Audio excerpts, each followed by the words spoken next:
Assalamualaikum warahmatullahi wabarakatuh.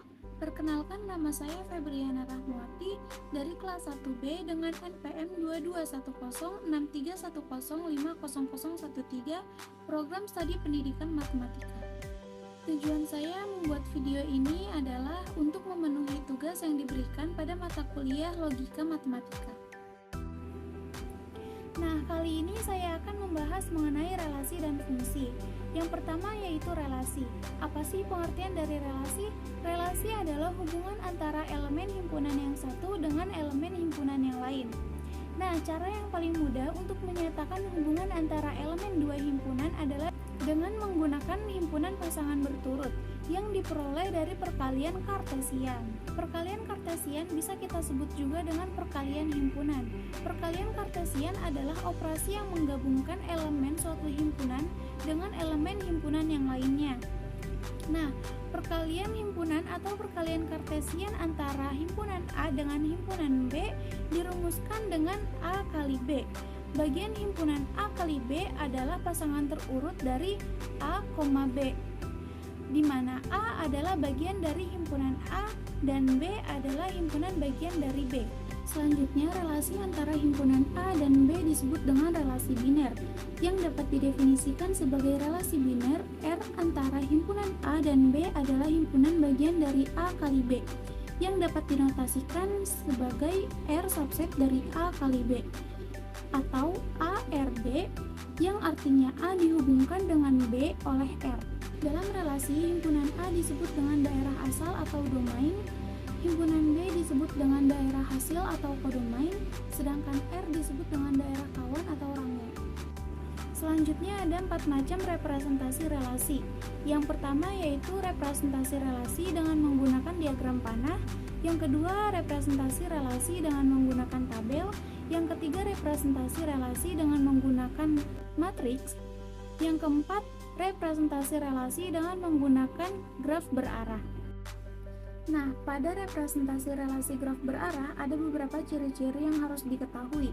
Yang pertama yaitu graf berarah tidak didefinisikan untuk merepresentasikan relasi suatu himpunan ke himpunan yang lain. Yang kedua, graf berarah ini terdiri dari titik atau disebut juga dengan simpul dan busur. Oleh karena itu, tiap elemen himpunan dinyatakan dengan sebuah titik atau disebut juga dengan simpul, dan tiap pasangan terurut dinyatakan dengan busur.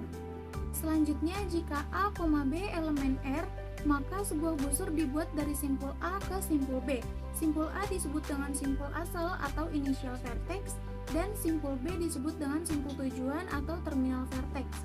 Nah, lain hal ketika pasangan terurut A, A dinyatakan dengan busur dari simpul A ke simpul A sendiri. Maka busur semacam itu disebut dengan gelang atau loop. Kita definisikan sebagai busur yang arahnya ke simpul yang sama, yaitu simpul A ke simpul A sendiri. Selanjutnya yang kedua yaitu ada fungsi. Fungsi adalah pemetaan dari setiap anggota sebuah himpunan kepada anggota himpunan yang lain. Nah, himpunan A disebut dengan daerah asal atau domain, himpunan B disebut dengan daerah kawan atau kodomain, sedangkan C disebut dengan daerah hasil atau range. Misalkan, A dan B adalah sebuah himpunan. Relasi biner F dari A ke B merupakan suatu fungsi jika setiap elemen di dalam himpunan A dihubungkan dengan tepat pada satu elemen di dalam himpunan B. Jadi di sini elemen dari himpunan A hanya boleh menghubungkan tepat pada satu elemen dari himpunan B. Jadi nggak boleh lebih. Nah, jika F adalah fungsi dari A ke B, kita dapat menuliskannya yaitu dengan F sama dengan A tanda panah ke B, yang artinya F memetakan A ke B.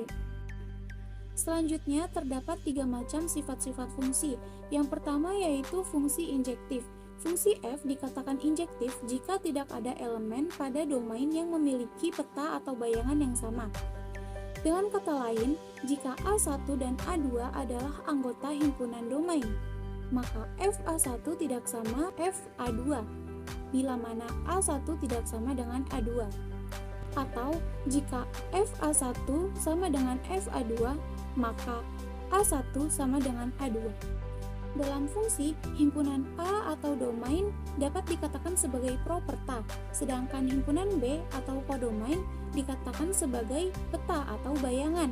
Nah, fungsi injektif ini memiliki sifat yaitu di mana propeta tidak boleh memiliki dua peta.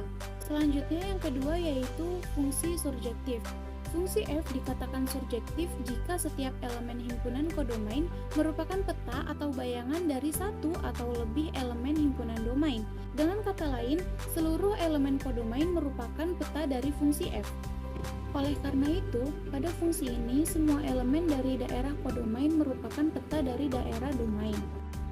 Yang ketiga yaitu fungsi bijektif.